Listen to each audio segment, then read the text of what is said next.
Hello, hello, good morning, LinkedIn and my Facebook group, because you know I like to experiment and send this to multiple places. Beth Granger here. I'm a trainer, coach, and speaker on the topic of growing your business using LinkedIn.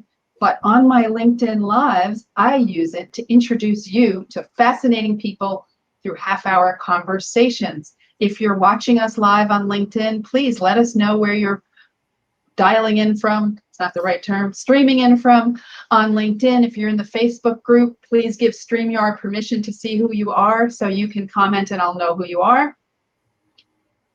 Share this out so your friends can join us. I am so excited today. And if I'm doing some stuff, it's because I'm setting up some links and some stuff with the technology because I don't use a producer. I'm doing it all myself. My guest today, everyone wants a piece of my guest today. In fact, she was once attacked while riding in a convertible by a bird wanting a piece of her afro for its nest. And I will add in that I was once bitten by a goose while playing Scrabble. So we'll have to talk about that sometime. Crystal Washington is a technology strategist and futurist working with organizations that want to leverage technology to increase profits and profitability, or productivity, well, and profitability. It's all the same. And I think that's pretty much every organization. Don't we all want to do that? Crystal's also the author of 2 books, One Tech Action and The Social Media Why. Both sound really interesting. Outside of technology, Crystal considers herself to be an adventurous travel fanatic, maybe not so much right now, but I'm sure as soon as she can. Welcome to LinkedIn Live. Thanks for being here. Thanks for having me, Beth. I'm so excited to be here. And we have some people joining in. We have Steve, and we have a Facebook user from Long Beach, and Donna and Mindy. Welcome, Mindy and Marilyn. Some people that I know. I'm sure there are people that I don't know too. And I found out recently there are people that watch every week and they never comment. So I happened to find out, oh, I love your lives. I watch them every week. So if that's you, comment. Let us know you're here. Or at least give us a little like or share it out so other people can join us. So we can't really talk about travel right now. I imagine you're not doing too much of that. I'm not doing any of that. Yeah, it's tough. But well, I look at it this way, Beth. We're in the same business as speakers. And I was actually one of the first to want events to cancel because the great thing is, I love travel, but I realized as a keynoter, I'd be the super spreader. I'd be the one who would actually be moving around. So I'm actually very okay with it because it's keeping everybody safe. And I don't know about you, I'm enjoying, so we are going to get an echo just for a second, folks, while I copy the link. And now it's gone. I'm enjoying all the virtual events and talks and seeing people embrace virtual technology. And I'm sure you are part of helping a lot of people do that. Yes. It's been a transition for a lot of people because the technology we're using now isn't new, but there have been organizations that in the past said that you could not work remotely. There have been people in the past that said, oh, I don't know how to use that. And what we're learning is all of that's a lie. Anyone's capable of learning. And most of us are capable of working from home, no matter what our organization said. There's only certain segments of the job market that actually physically have to be in place. And so it's challenging all of us to step up to the occasion and use the resources we have. Yeah, I think that's going to be a big change, especially the working from home where companies weren't comfortable with it. They were afraid of it. And now, wow, look, it's working. And in some cases, maybe it's even working better than the way it worked before. So I think there'll be a lot of that going on. So do you see, I imagine, besides just trying to figure out how to use Zoom and other similar technology, what tech-related challenges are you seeing people have that you're helping them with during this time? Well, I think one of the biggest ones is people are trying to figure out how do you grow business relationships. And so a lot of the virtual experiences that my clients have been hiring me to do, because I'm actually staying pretty busy with webinars, is they need someone to guide them through relationship building. They need someone to guide them through the sales process. You're still prospecting, you're still doing leads, you're still networking within your industry. And so how do you do that in an age where you can't get people in front of you? How do you sell insurance, which is very much a person-to-person type of business, without going to someone's home or having them come into your office? And so that's a great deal of what I focused on, is showing people that we can use this technology to actually bring us closer to each other.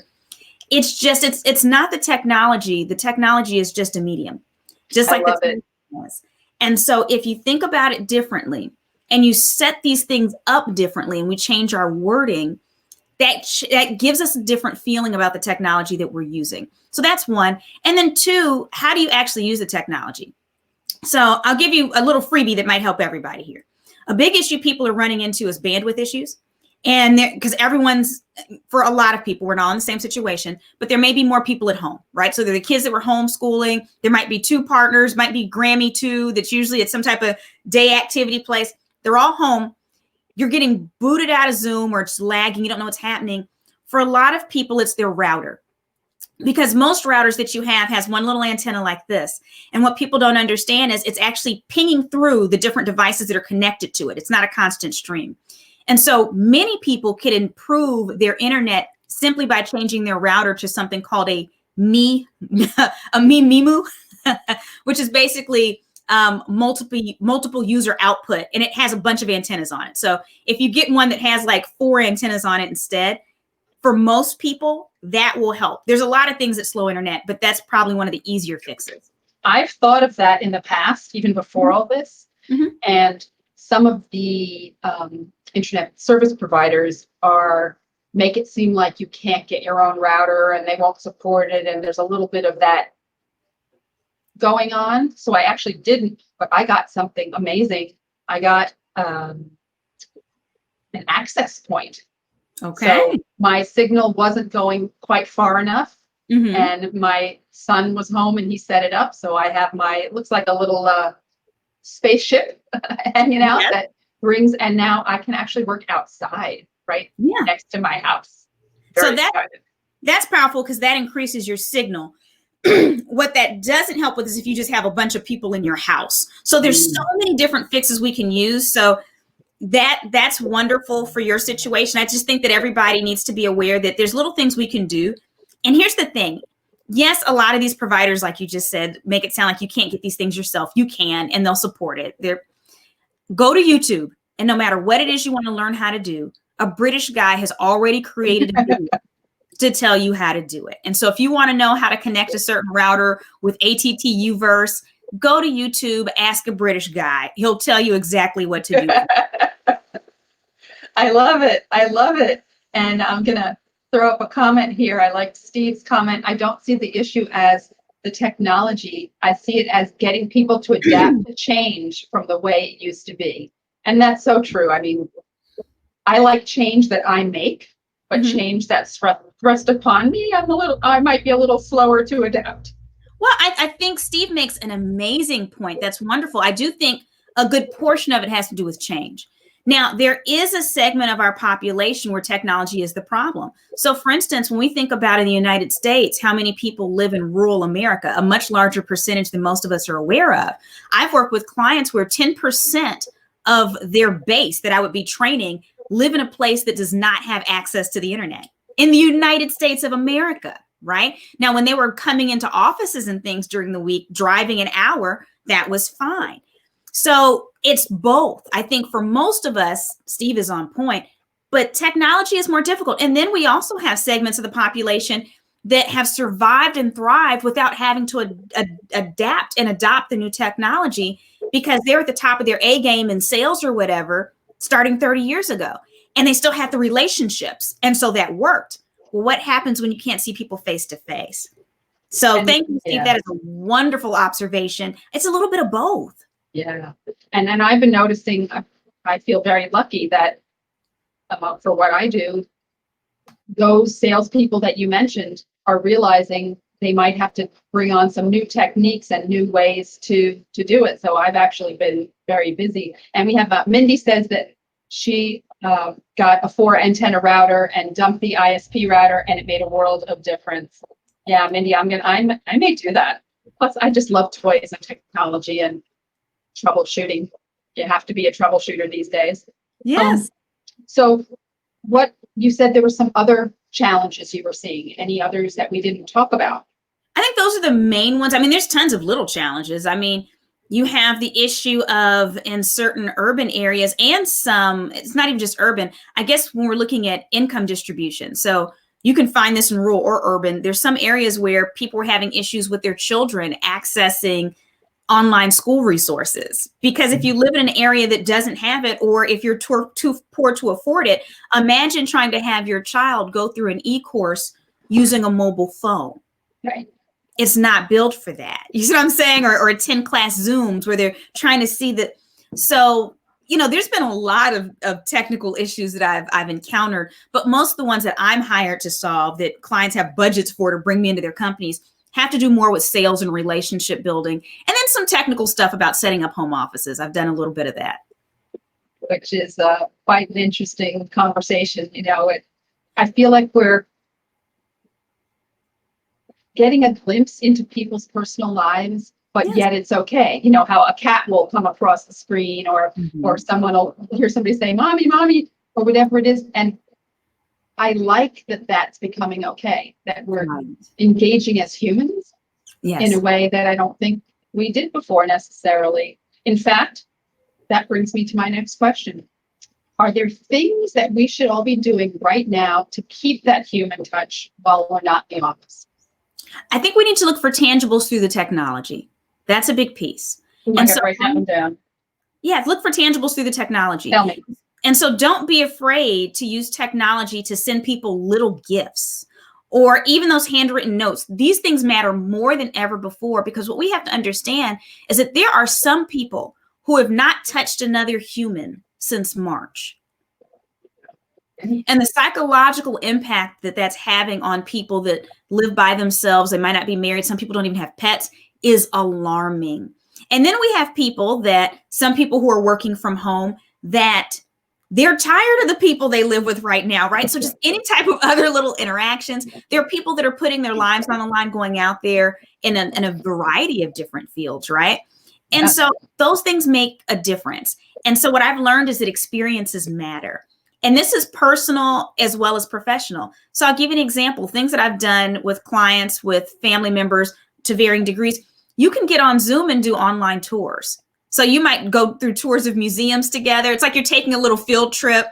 Those are options that you can do. Additionally, I like to send people cameos.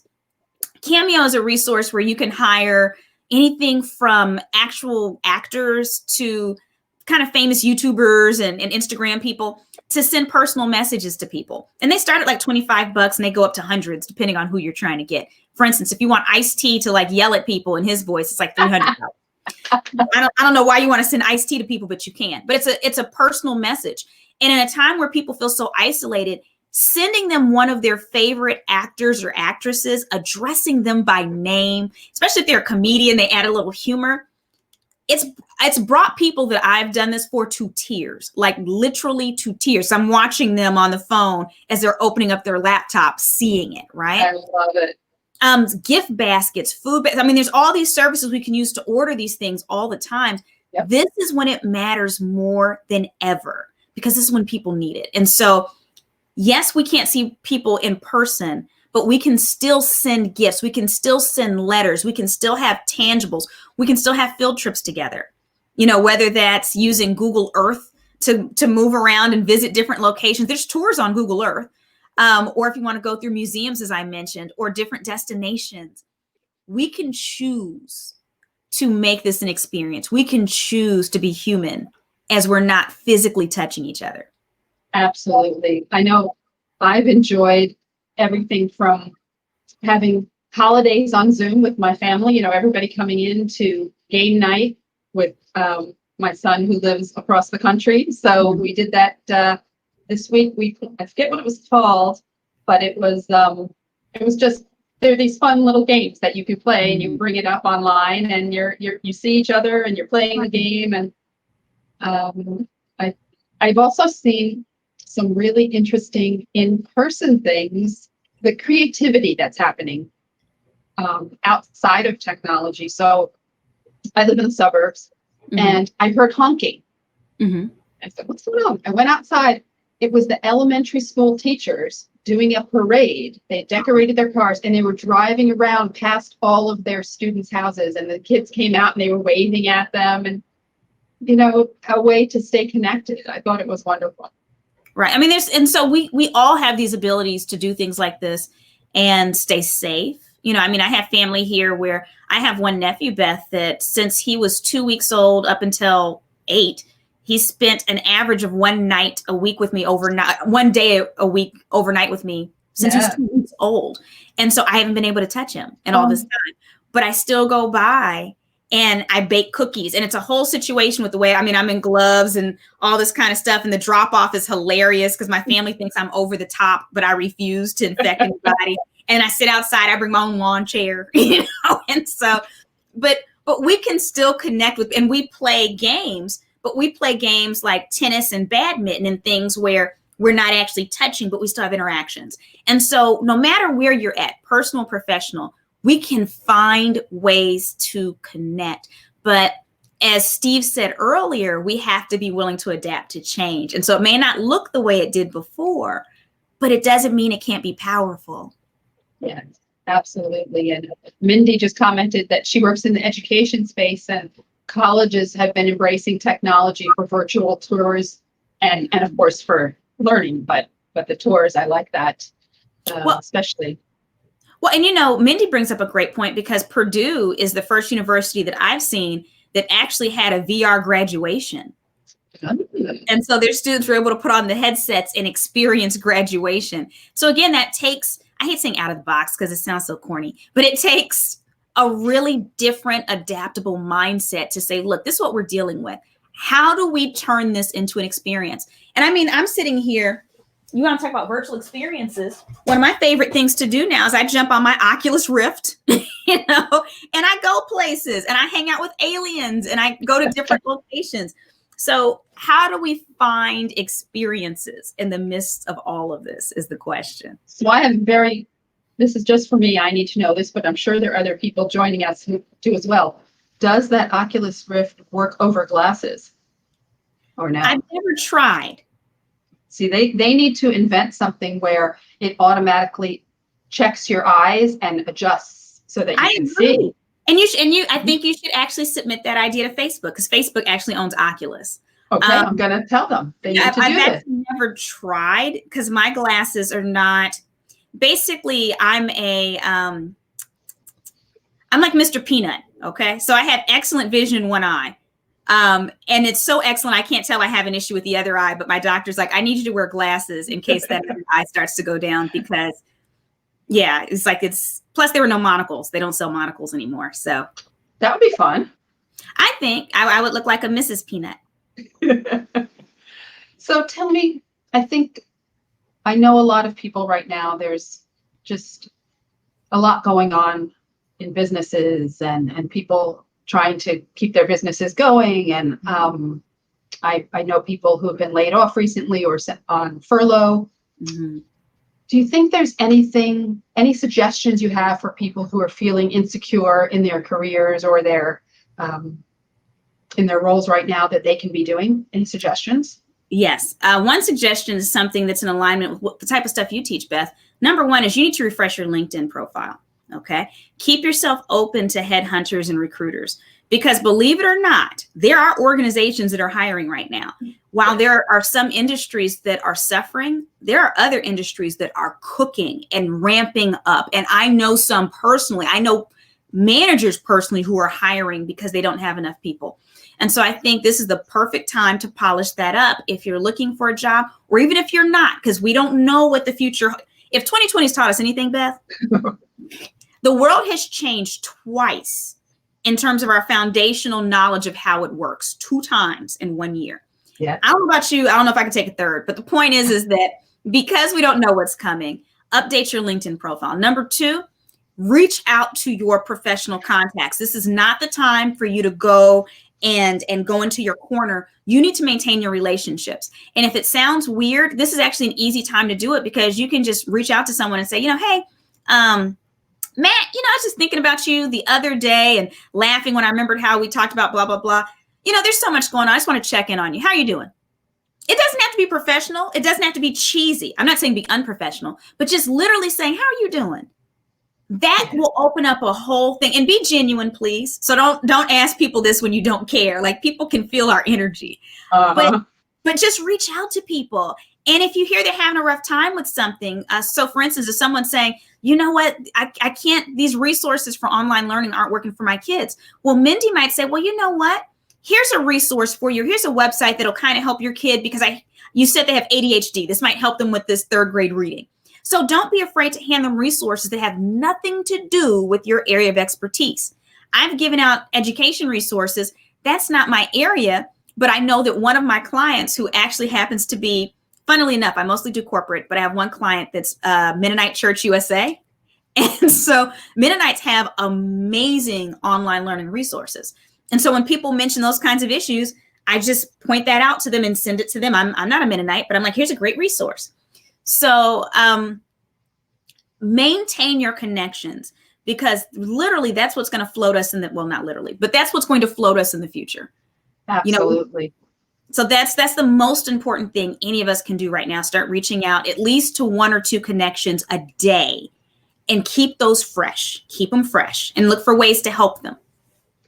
I could not agree more. I've noticed that people who have strong networks and strong communities are doing better during all this disruption that's going on in our lives. And I think there are people that have people that they don't realize they have in their life, and that they can reach out and help them. They can be helped in return. So I absolutely 100% agree there. And I think it's important that you said be genuine, because people can smell when someone's just doing it to do it. I talk about that a lot in LinkedIn training. If you're going to make a comment on somebody's post, read the post. Don't just comment to comment. It's like a real conversation. Right. So absolutely. Well, I know we are coming up close to our half-hour mark, but I suspect that you might have some really underutilized tech goodies that people should be aware of. Anything you want to share with us? There's a few. So right now, I think when we're looking at primarily people in the United States that are either social distancing, or maybe there is some civil unrest near them. And it's not always great to go outside right now, right?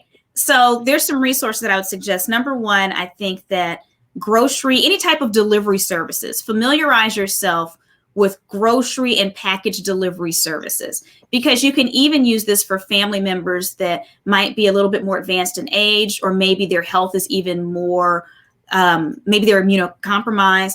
And so I know my husband and I, we've been using this with some of our parents as well as ourselves. Things like Uber Eats, things like Postmates, just familiarize yourself with those. Things like Instacart. So these are all different types of services that do delivery.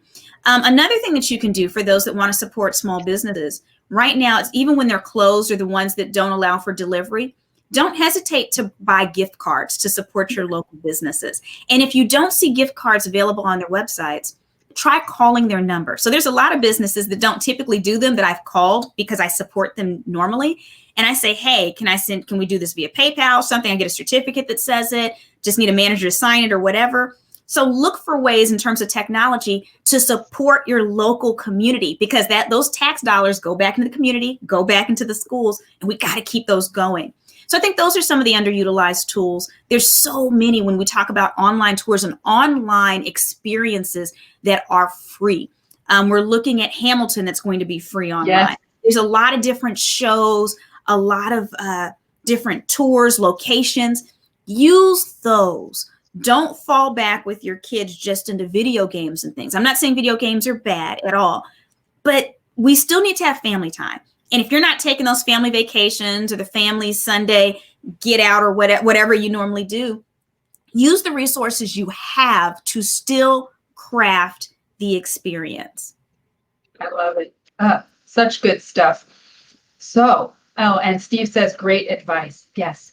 Thanks, That's Steve. why I brought Crystal back for a second time. She was on with me before.